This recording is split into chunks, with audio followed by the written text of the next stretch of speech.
小王，你去市局让他们帮忙协调一下药监局和卫生局，查一查全市这个克敏唑类药物的销售记录和处方。得嘞。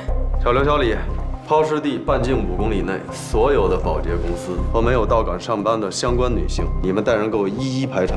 好，小赵，你去附近的派出所去调取最近2天这个人口失踪的报案。可失踪报案都在48小时后才受理，所以很可能还没有正式立案。那就一家一家的找啊，联系一下报警中心，看看有没有类似的报案。是。根据官队的分析，我们有理由相信，这是一名企图在短时间内继续作案的丧心病狂的狂欢型杀人犯。我们必须要在24小时之内抓住他，避免下一个无辜者受害。是。法官，你看这下一步，我可能还要去昨天晚上的现场看一下。哎，老关。不是已经锁定被害人的范围了吗？你还去？不是为那名女性被害人，关键不在她，关键在于第1名被害人。第1名被害人？对，她的头部和右臂不是一直没有找到吗？如果不是我们还没有发现尸块的话，我觉得她的头部和右臂上应该有能证明死者身份的东西。既然凶手这么苦心的隐藏，说明他们之间可能有某些关联。这也符合连续作案的暴力性犯罪。这怎么讲？连续作案的暴力性罪犯，一般第1次作案都会以自己身边某个对象为目标。如果我们查出死者的身份，顺藤摸瓜也就不难了。哎，法官，又怎么了？找个助手吧，谁都行，我没别的意思啊。毕竟你现在不是咱们队的正式编制，那总得有人策应你的安全，是不是？再说了。万一到行使职权的时候，那还有个能量正点的好啊！好像我也没得选。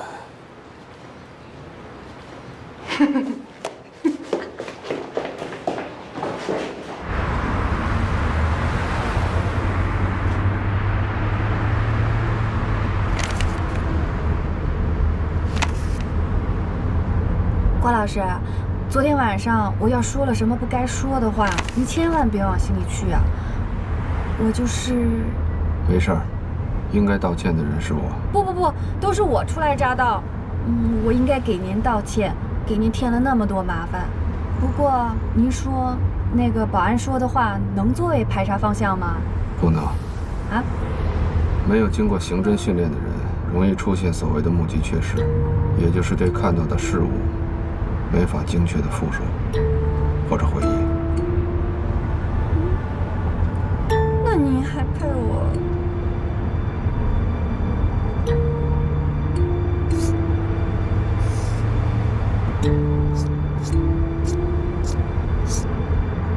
您在找什么呢？心理安全区。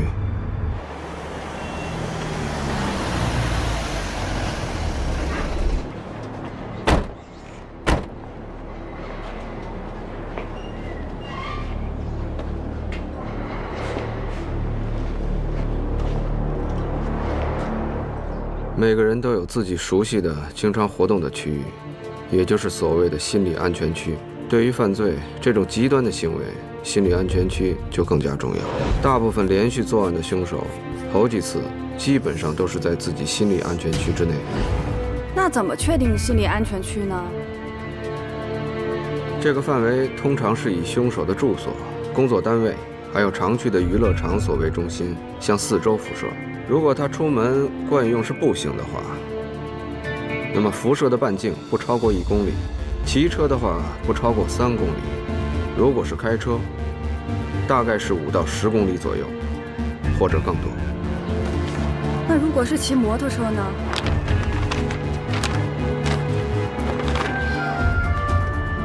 不管骑的什么，确实有点反常。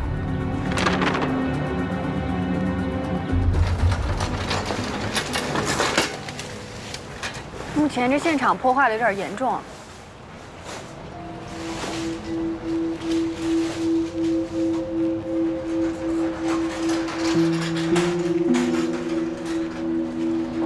这有几个出入口？ 4个，哪个离这儿都不近，有一个是直通地下车库的出入口，另外3个都是可供行人、自行车还有摩托车进出的。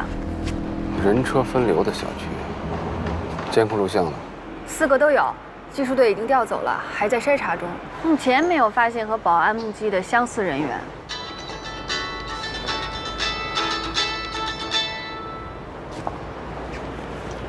4个出入口，凶手为什么不走慢路？关老师，周队说找到了。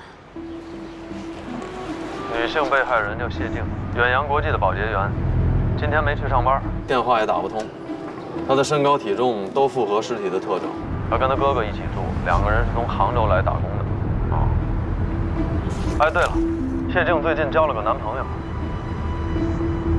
好，我知道了。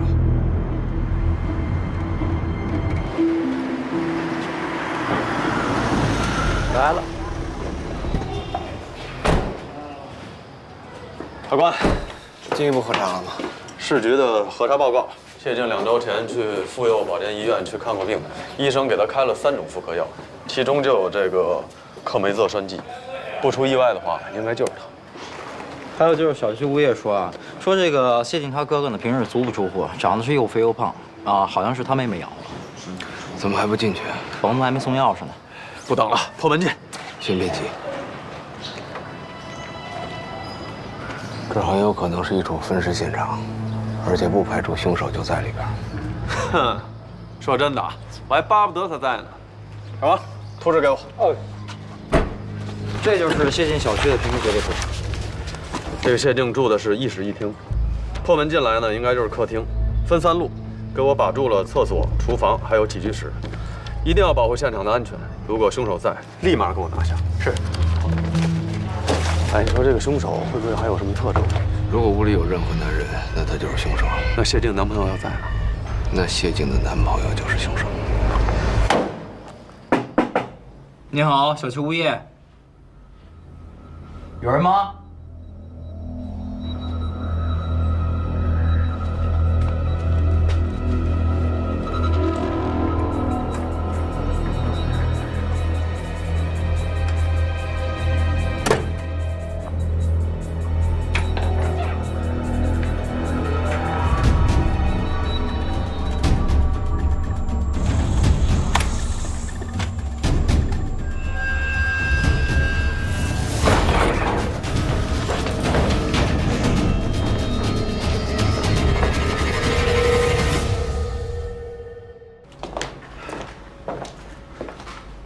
地儿找对了，但是人不在。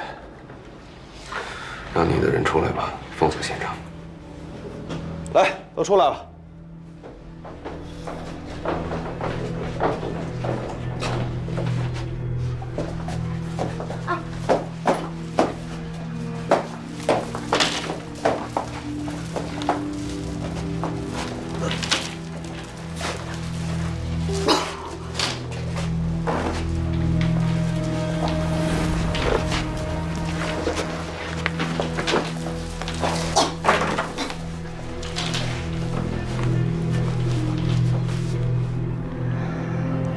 跟第一抛尸现场足迹相同。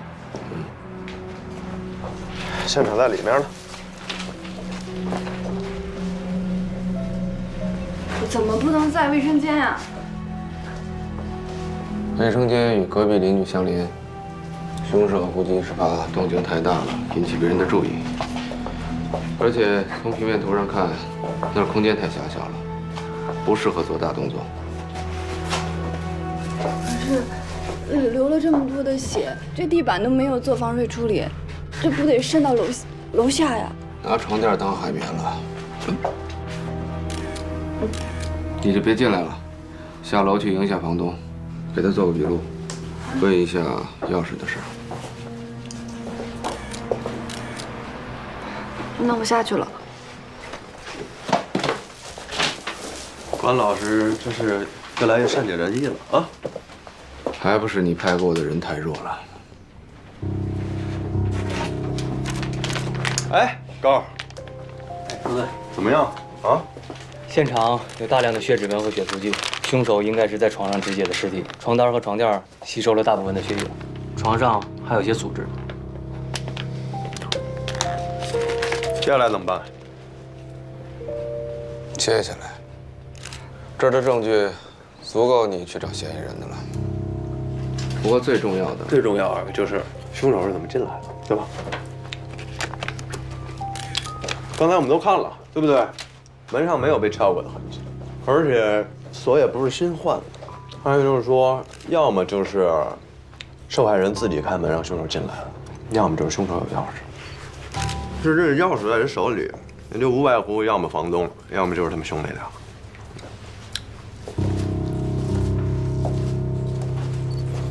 谢静的男朋友。不可能，那这钥匙一共2把，一把在我这儿，一把在谢静和他哥那儿。可谢静万一私自找人配了几把呢？那我怎么知道？赶紧说说我这房子怎么啦？我劝您还是别上去的好。那我修房门的钱你们谁给我报销？总不能就这么给我把门砸了，算我倒霉吧？不是，您放心，我们肯定。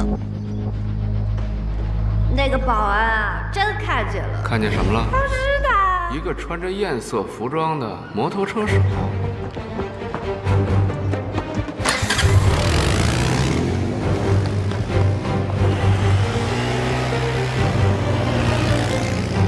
就在现场出现疑犯，正在向东北跑去。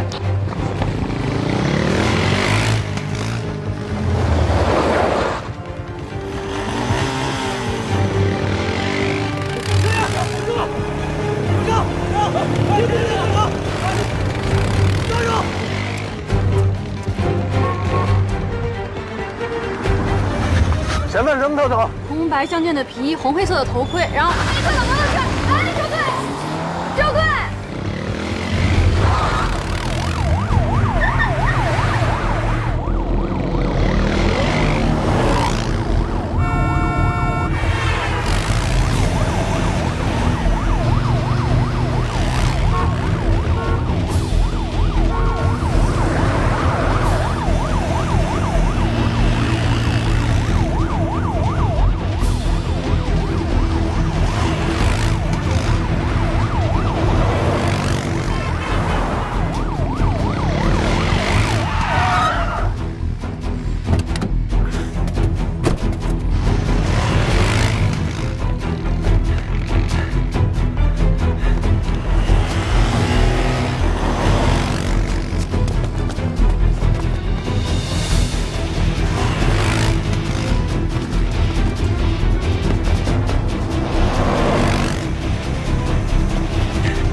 接着跑啊！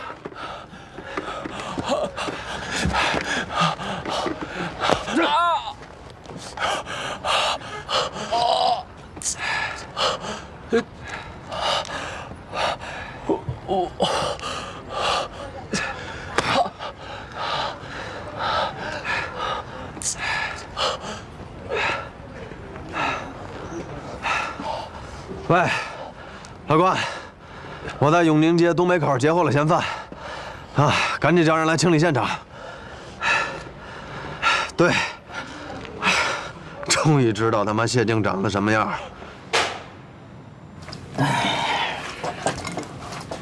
跑啊，跑什么跑啊？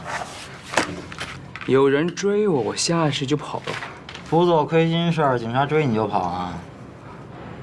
你们警察牛逼呗，见谁抓谁不是？你废什么话呀？啊？你不跑能追你啊？你们不追我，我会跑吗？你不跑，我不就不追你了吗？你不追我，我不就不跑了吗？真他妈废物！哎，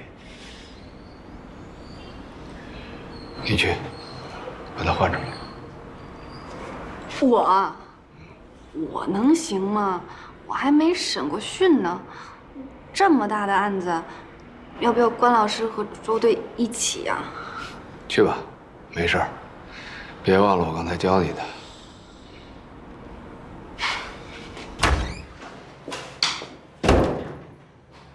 法官，你真放心这丫头片子？反正指纹和脚印都比对过了，他也不是凶手。让孩子们去练练手，没大所谓。啊，这孙子肯定背事儿了啊！你要不会跑那么积极的。是啊，你把他给弄成这样，他要是没事儿，你不就得有事儿了？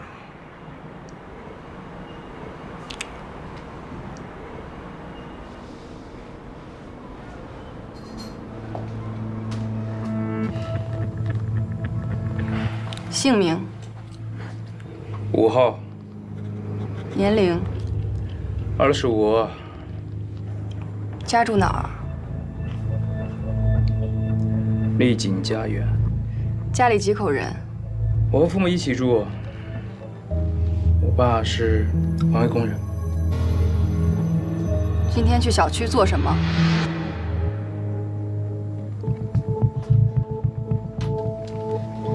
去找一个朋友玩。哪个朋友？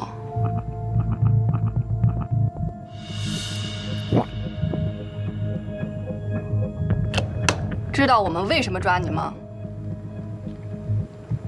不知道。那你和谢静之间到底怎么回事？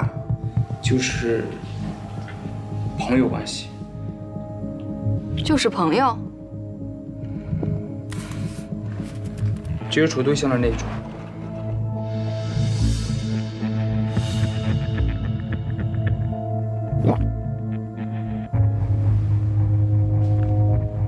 那你还不知道我们为什么抓你？谢静都和你说了什么？还真不是他杀的。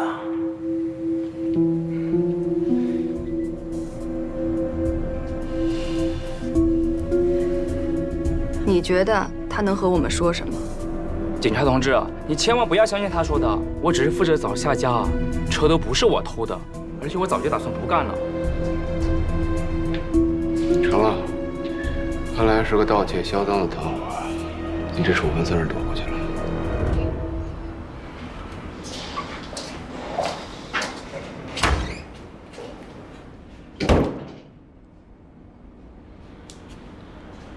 瞧人家，啊，刚毕业的丫头片子，你看你，我看他是不是谁？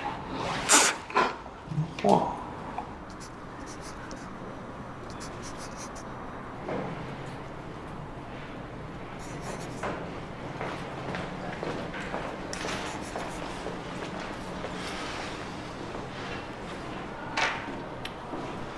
这个谢静啊，发现她男朋友是摩托车盗窃团伙的，所以就威胁她，说如果再干，不但分手，而且还会报警。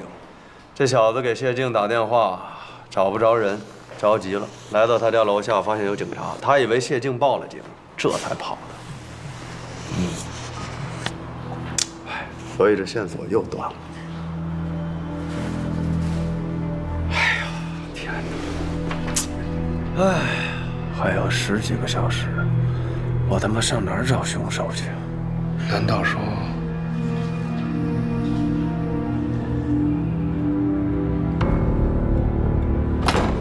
协调网络公司进行排查，找一个原本几乎每天24小时都在线，最近没有登录的用户，然后走访各小区，找一个25到28岁之间，身高1.77米，体重90公斤，养猫，还手排挡车的独居男人。走访各烟草销售点，找一个天天去买烟但最近没有出现、符合我之前说的标准的男人。可是周队，范围呢？如果是按照整个京港来排查，1年时间都不够啊。范围以抛尸地为中心，半径2公里内进行搜索，如果没有发现的话，就再扩大搜索范围，4公里、6公里、8公里。还他妈愣着？是！告诉你们，都给我打起精神来！还有10几个小时。谁也不许请假，不许吃饭，不许睡觉，拉屎撒尿也不许。在没有找到第一被害人的住所之前，都他妈给我连轴转！哎呀，有什么关注吗？快点，行李？有。有是吧？多吗？你们那个随便看一下。可以。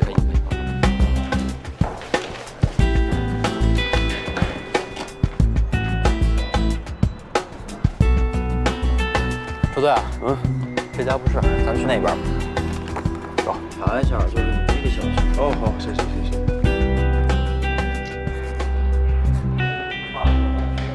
这一小题目。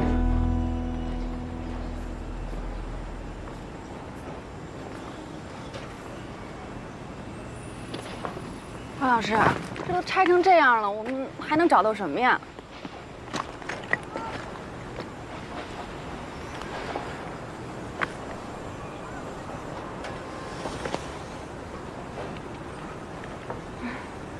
地图。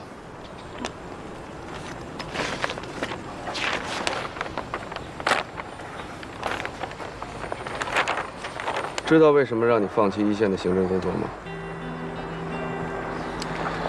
每天面对无数的现场勘验、尸检报告、监控录像、指纹啊、脚印、书证、物证、目击证言，你要不断地利用自己的刑侦知识做出判断和选择。而这个判断一旦错误了，整个的行政方向就会受到误导。关老师是不会出错的。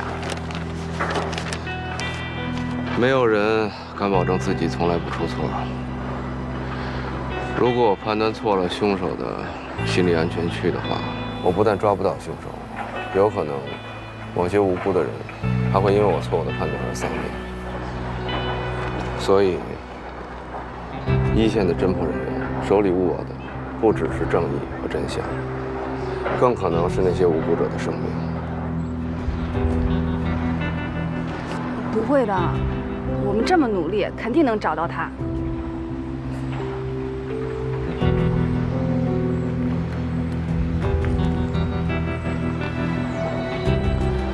这世界不总是善恶有报的，做刑警的日子越长，破不了的悬案就越多。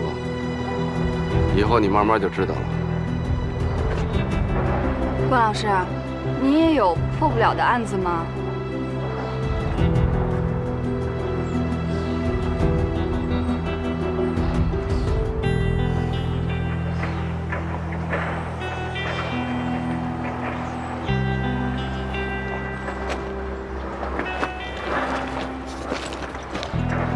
这附近有多少个小区8个，周队正在南面那2个小区做走访呢。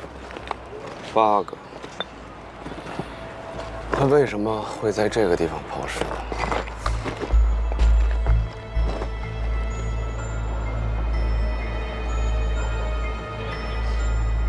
他看得到这儿。喂，关老师说可以进一步缩小范围了，先排查能看到工地的小区住户。能看到工地的小区住户，名单。哼，干得漂亮啊！这样就把原来的范围缩小到1/4了，从90人还剩28个，现在还有18个。哎，只找看见工地的还有5个。就在这5个小区找手排档的车，范围锁定在院内。行嘞，好，马上排查。关老师，你怎么能确定这车就停在院子里呢？长期不出门的人会把自己的车停在比较安全稳妥的地方。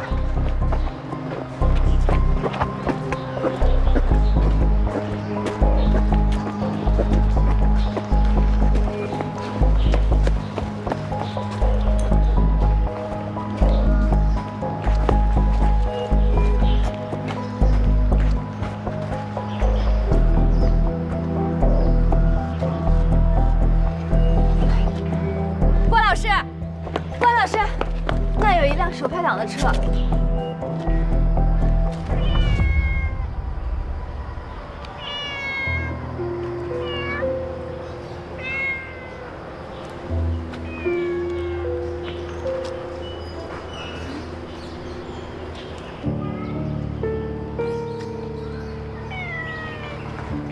好可怜的野猫啊！这应该不是野猫。指甲不久前被修剪过，毛根里面有浴液的味道。你是说，不会吧，这么巧？只可惜啊，这猫不像狗那么认家，要不然它就可以带我们去找它主人了。但是它认识主人的车。啊？可你怎么能确定就是这辆车呢？法官，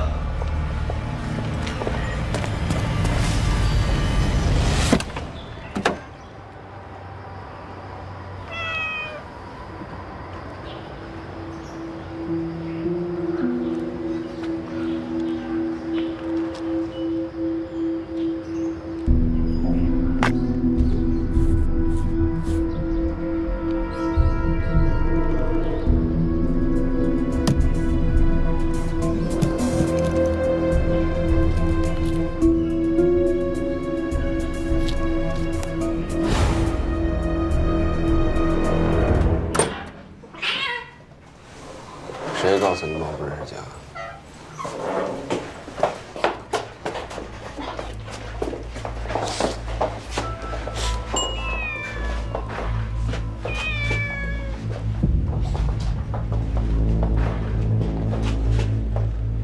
法官，猫这事儿我算是听明白了。你是怎么确定这车是死者的呢？死者身高应该跟我差不多。我刚才坐在他车上的时候，觉得位置刚刚好。不过方向盘离座位的距离比较远，应该是个胖子。烟灰缸虽然是干净的，但是车顶的内衬有烟味儿。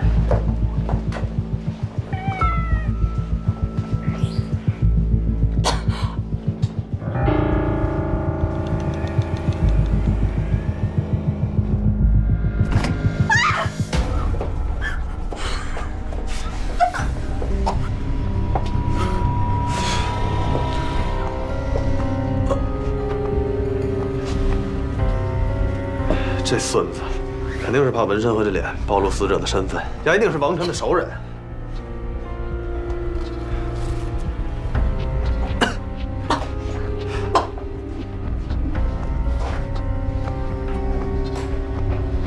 对，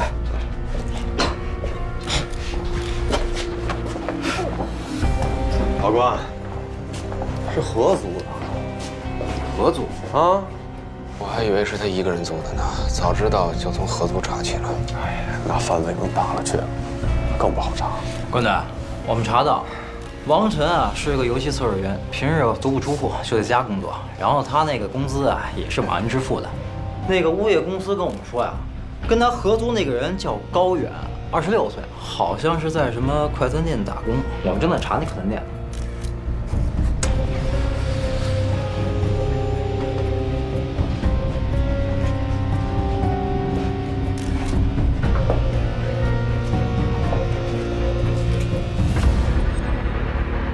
我去，这什么玩意儿？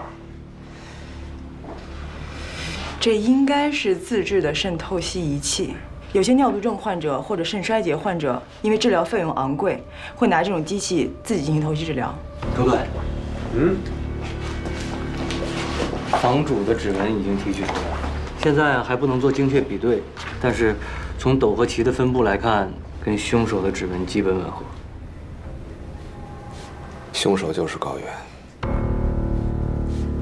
要我说，也别联系什么快餐店了，直接派2队过去抓人。如果这小子不在，就原地布控，等着他出现。他是给那家快餐店送外卖的。高远骑的是电动车，后面配备了外卖箱，用外卖箱转移尸块，绝不会引起别人的注意。之所以他不从正门走，从小区的缺口进入小区的垃圾场，就是因为那个小区根本不允许送外卖的进出。高远没有房间钥匙。很可能是谢静的哥哥订了外卖，所以他才能进屋。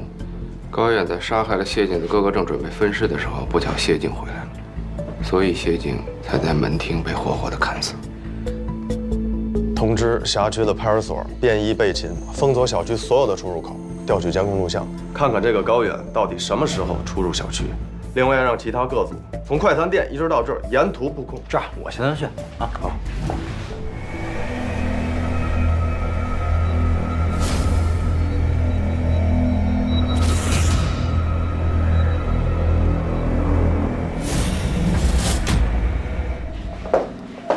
老高，怎么样？凶器找到没有？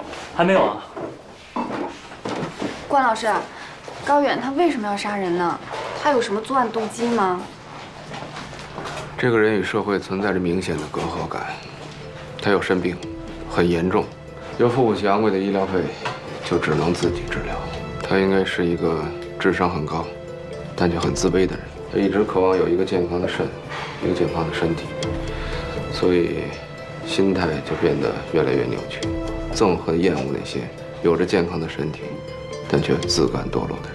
哎，这垫子下边找呗。哎，来看我垫子下面。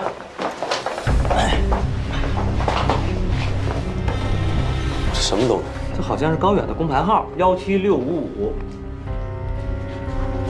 行吧，再找找啊。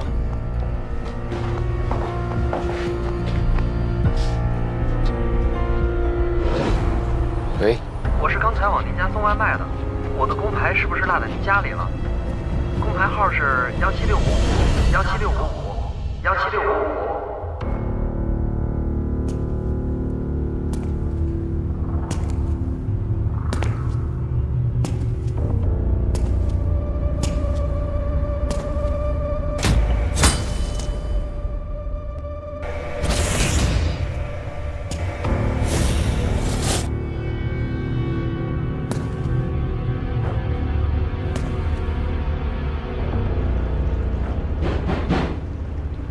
王宏宇，开门。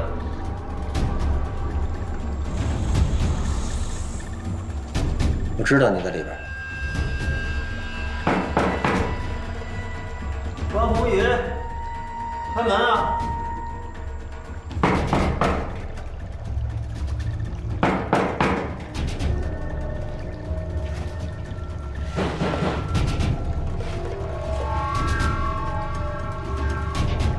关宏宇，开门！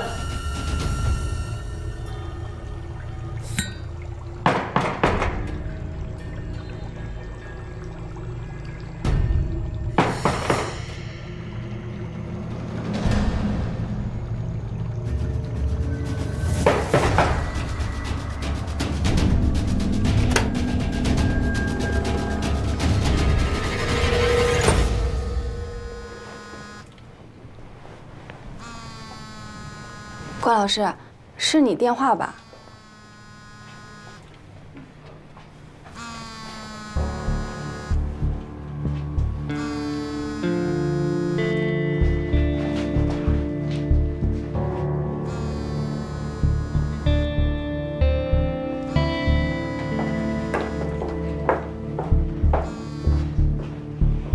喂，你挺牛逼呀，竟然发现了我的秘密。那你还不赶紧自首？不过，我也发现了你的，不，是你们的秘密。我告诉你，我现在就在你家呢。只要我发出任何的声响或打个电话，你们俩都得给我陪葬。我要跟你谈谈。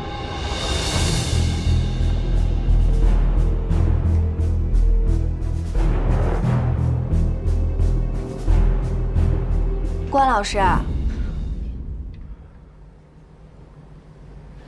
你怎么了？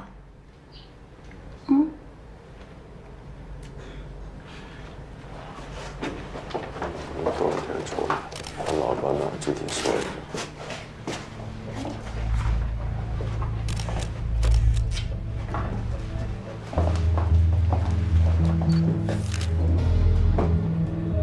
怎么了，老关？啊？还没事。身体吃不消了吧？熬了一夜，赶紧回去休息吧。啊，你的任务完成了，这叫我了。那我先走了。我要不要送关老师回家？不用了，你也一直没睡，开车不安全。慢点啊。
玩这么大一局，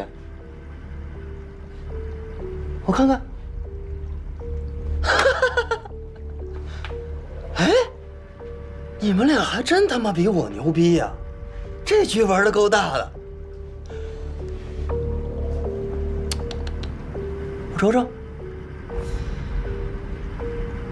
连脸上的疤了都一样。哎，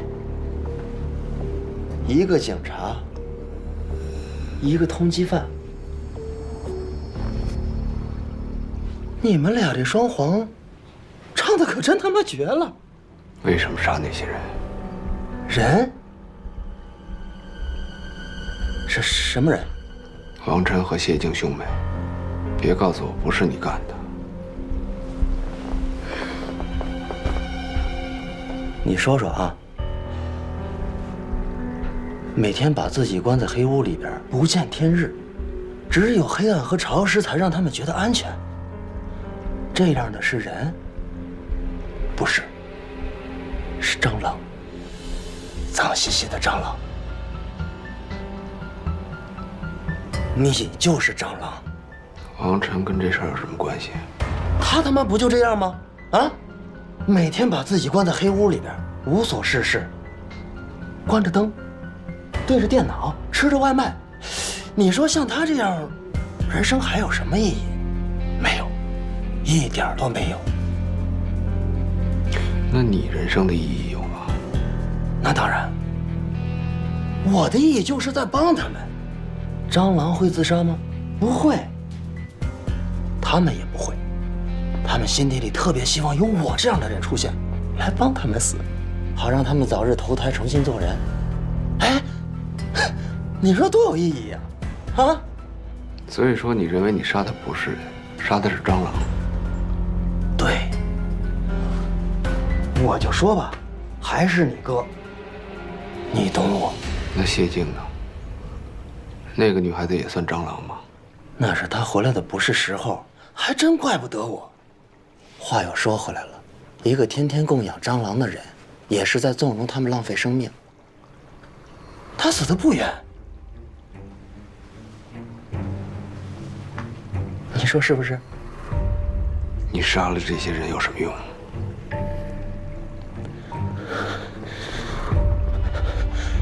我恨他们。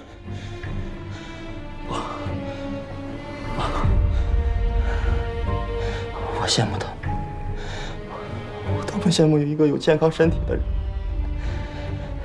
这个世界太不公平，哪怕一个囚徒，一个乞丐，他们都有一个健康的肾。我呢？啊？我没有，我没有。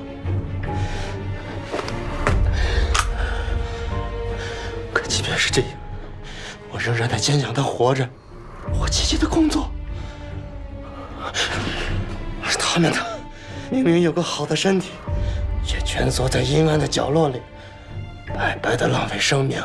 他们不配活着，不配。你没有权利决定别人的生死。我他妈就这么做，别装。